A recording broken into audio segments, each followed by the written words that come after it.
ঐতিহাসিক সমাবেশকে সফল, সার্থক এবং সাফল্যমণ্ডিত করার জন্য মহামান্য কলকাতা হাইকোর্ট বিচারপতি সহ বিচার ব্যবস্থার প্রত্যেককে আমরা আমাদের কৃতজ্ঞতা ধন্যবাদ জানাই।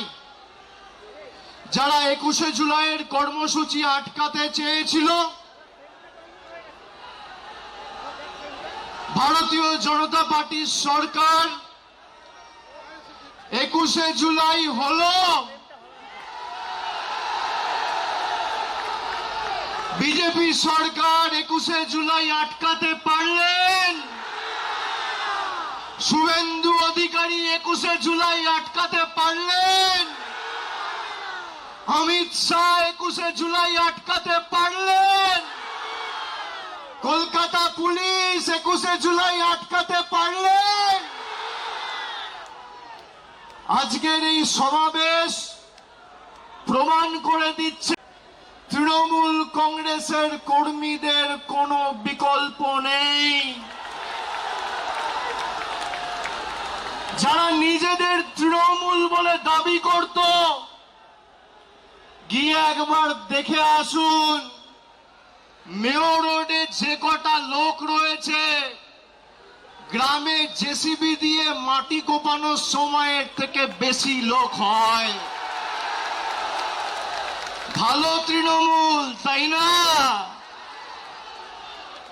কর্মী কোথায়? জনতা কোথায়? মমতা বন্দ্যোপাধ্যায় যেখানে, জনতা সেখানে। অনেক বড় কেউকেটা হয়েছেন। এই গাছগুলো দেখছেন, একটা পাতা যদি ঝরে পড়ে যায়, একটা ডাল যদি কেউ কেটে ফেলে দেয়, তার সবুজ আর কেউ ধরে রাখতে পারে না। সেই ডালের মধ্যে, পাতার মধ্যে আর কোনোদিন প্রাণ কেউ সঞ্চার করতে পারে না। তার শক্তি তার শিকড়ে। একইভাবে তৃণমূলের শিকড়ের নাম মমতা বন্দ্যোপাধ্যায়, যার আদর্শ আন্দোলনকে সামনে রেখে হাজার হাজার লক্ষ লক্ষ কর্মীরা আপসহীন লড়াই সংগ্রাম করে দলকে আজকে বটবৃক্ষে পরিণত করেছে। তারা যদি ভাবে যে গদ্দারি বেঈমানি করে দলকে দুর্বল করব, তৃণমূল কংগ্রেস আরো শক্তিশালী হবে। যারা আজকের সভায় এসছেন, আমি কুর্নিশ জানাই প্রত্যেকটা কর্মীকে। যারা বলেছিল তৃণমূল কংগ্রেস শেষ, তৃণমূল কংগ্রেসকে পুড়িয়ে ছাড়খাড় করে দেব, সেই আগুনের স্ফুলিঙ্গ থেকে নতুন অগ্নিশিখার জন্ম হবে এবং তৃণমূল কংগ্রেস আরো শক্তিশালী হবে আগামী দিনে। কারোর ক্ষমতা নেই। আর বিজেপি যদি মানুষের রায় জিতে থাকেন, তাহলে এত ভয় কেন? তৃণমূল কংগ্রেসের কর্মীদের মিথ্যা মামলায় জেলে ঢোকানো, নেতাদের উপর যারা মমতা বন্দ্যোপাধ্যায়ের সাথে এখনো আছে তাদেরকে ভয় দেখানো, তৃণমূল কংগ্রেসকে চমকে ধমকে লাভ নেই। এত মামলা দিয়েছে আমার উপর, একদিকে ইডি, একদিকে সিবিআই, একদিকে ইনকাম ট্যাক্স, একদিকে সিআইডি, একদিকে এসটিএফ। গলা যদি কেটে দেন, আর যেদিনকে দেহত্যাগ করব, মৃতদেহটা শ্মশানে নিয়ে যাওয়ার আগে যদি বুকে কান পেতে শোনেন, তাহলেও সেই দেহ থেকে জয় বাংলার মমতা ব্যানার্জি জিন্দাবাদ করবে।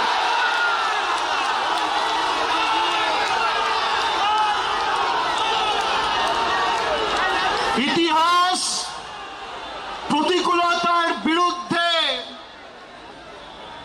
প্রলোভনকে উপেক্ষা করে যারা লড়াই করে, ইতিহাস তাদেরকে সমর্থন করে, গদ্দারদের সমর্থন করে না। 5 ওয়াট 10 ওয়াটের বাল্ব সে এখন ভাবছে আমি হ্যালোজিন হয়ে গেছি। আরে বিদ্যুৎ সঞ্চার করছে মমতা ব্যানার্জি, শক্তি কেন্দ্র মমতা বন্দ্যোপাধ্যায়, যার আদর্শকে সামনে রেখে আপনার রাজনৈতিক পরিচয়, পথ চলা। যদি কেউ নিজের মাকে ত্যাগ করে, সে সন্তানকে সৃষ্টিকর্তা সর্বশক্তিমানও কোনোদিন ক্ষমা করে না। যারা গেছে, আমি নেত্রীকে অনুরোধ করব, দয়া করে আগামী দিনে একটাকেও ফেরত নেবেন না, একটাকেও ফেরত নেবেন না।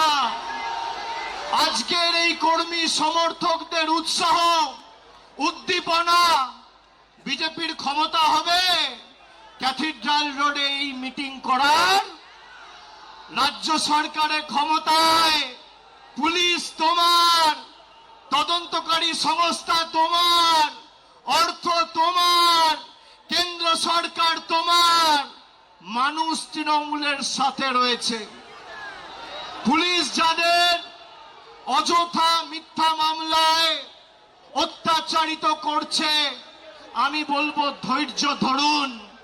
একটা ছোট নোটবুক পকেটে রাখবেন, সব লিখে রাখবেন। এই নোটবুকগুলো এক এক করে আমরা ঠিক টাইম মতো নিয়ে নেব। যারা যে ভাষায় বোঝে তাদের সে ভাষাতেই জবাব দেওয়া হবে। ঘর বাড়ি ভেঙে দিয়ে, পার্টি অফিস গুড়িয়ে দিয়ে ভাবছে তৃণমূলকে উৎখাত করব, দুর্বল করব। আরে ফুটপাতে থাকবো, তোদেরকে হারাবো, বাংলা থেকে উৎখাত করব, কথা দিয়ে গেল। দেখি কত ক্ষমতা। কি করবেন, কি করবে বিজেপি? জেলে রাখবে, মিথ্যা মামলায় ঢোকাবে, ঢোকাও, তাও বশ্যতা স্বীকার করব না। মেরুদণ্ডটা ফোর্সের নয়। যারা মমতা ব্যানার্জির ছবিকে পিছনে রেখে আর জোড়া ফুল চিহ্নটাকে সামনে রেখে 2024 নির্বাচনে জিতেছে, তারা বলছে আমরা এখন এনডিএ কে সমর্থন করব। মানুষ ক্ষমা করবে? করবে? আপনাদের মধ্যে অনেকে কাউন্টিং এ ছিলেন, কিভাবে বিজেপি কাউন্টিং এ চুরি করে জিতেছে আপনারা সাক্ষী রয়েছে। যারা রামের নামে ভোট চেয়েছিল, সেই রাম মন্দিরে চুরির দায় এই বিজেপির। রাম মন্দিরে নোট চুরি আর ইভিএম এ ভোট চুরি, এই হচ্ছে বিজেপির প্রকৃত স্বরূপ। আর যারা গা বাঁচাতে, পিঠ বাঁচাতে বালিশ চাটার গ্রুপে যাচ্ছেন,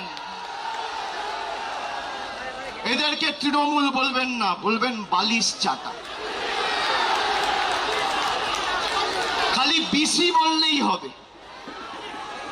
বিসি, বিসির অনেক মানে হয়। বালিশ চাটা, আমি আর বেশি কিছু বললাম না। হয় পুলিশের কাছে মামলায় ধৃত, আর না হলে মেরুদণ্ড বিক্রি করে বালিশ চাটা ঋতব্রত। এই দুটো ছাড়া আর গদ্দারদের উপায় নেই। আমি বক্তব্য দীর্ঘায়িত করব না, খালি আপনাদের বলবো আপনারা শক্ত থাকুন। আমাদের আগামী দিনের লড়াইয়ের ময়দানে আবার দেখা হবে। বিশেষ করে যে সমস্ত তৃণমূল কংগ্রেসের নির্বাচিত সিম্বলে, তৃণমূলের সিম্বলে, জোড়া ফুল সিম্বলে নির্বাচিত হয়ে যারা পিঠ বাঁচাতে নিজেদের মেরুদণ্ড বিক্রি করে ওদিকে গেছে, আমরা প্রত্যেকটা বিধানসভায় গিয়ে মানুষের কাছে ক্ষমা প্রার্থনা করে আসব। আগামী দিন লড়াইয়ের ময়দানে দেখা হবে। আমি তৃণমূল কংগ্রেসের নির্ভীক, সাহসী, সংগ্রামী, দেবতুল্য কর্মীদের আমার অন্তরের শ্রদ্ধা, কৃতজ্ঞতা, প্রণাম এবং কুর্নিশ জানিয়ে আমার বক্তব্য এখানে শেষ করছি। এরপর নেত্রী বলবেন, তার কথা আমরা শুনব। জোরে বলুন, জয় বাংলা, জয় বাংলা, জয় বাংলা, জয় বাংলা, জয় বাংলা, জয় বাংলা, জয় বাংলা, জয় বাংলা, জয় বাংলা, জয় বাংলা, জয় বাংলা, জয় বাংলা। কি রে, তোর বেশ র্যাশ হয়েছে দেখছি। হ্যাঁ রে, কি করবো বলতো, র্যাশগুলো কিছুতেই কমছে না। অনেক কিছু ইউজ করলাম, তবুও কমছে না। আমার মনে হয় তোকে কোনো একজন ভালো ডার্মাটোলজিস্টের কাছে দেখানো উচিত। তুই ঠিক বলেছিস, কিন্তু কোনো ভালো ডার্মাটোলজিস্ট থাকলে একটু সাজেস্ট কর না প্লিজ। এই তোর তো একবার র্যাশ হয়েছিল না? তুই কোথায় দেখিয়েছিলিস? তুই একবার গৌরীদেবী হসপিটালসে দেখাতে পারিস। ওখানে ভালো এক্সপিরিয়েন্স ডার্মাটোলজিস্ট আছে। আমারও সেম প্রবলেম হয়েছিল। এখন ওখানে ট্রিটমেন্ট নিয়ে আমি এখন ঠিক আছি।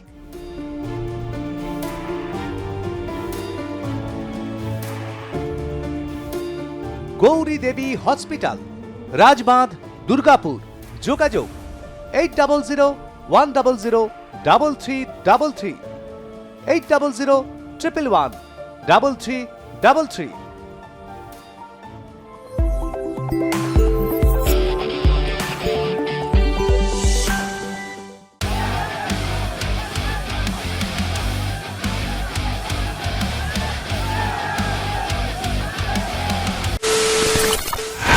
খবরের নামে প্রতিদিন সন্ধে আপনার ড্রয়িং রুমে কি শুধুই চিৎকার চেঁচামেচি খেয়ে আসে?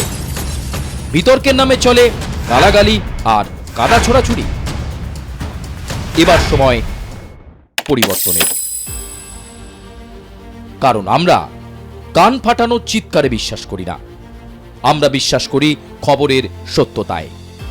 আমরা কোনো পক্ষের হয়ে গলা ফাটাই না, আমরা সাধারণ মানুষের হয়ে প্রশ্ন তুলি। চিৎকার নয়, শুধু খবর হবে, যেখানে বিতর্ক আছে কিন্তু কুৎসিত ঝগড়া নেই। সঠিক তথ্য, বিশ্বস্ত খবর। নজর রাখুন আর প্লাস নিউজে।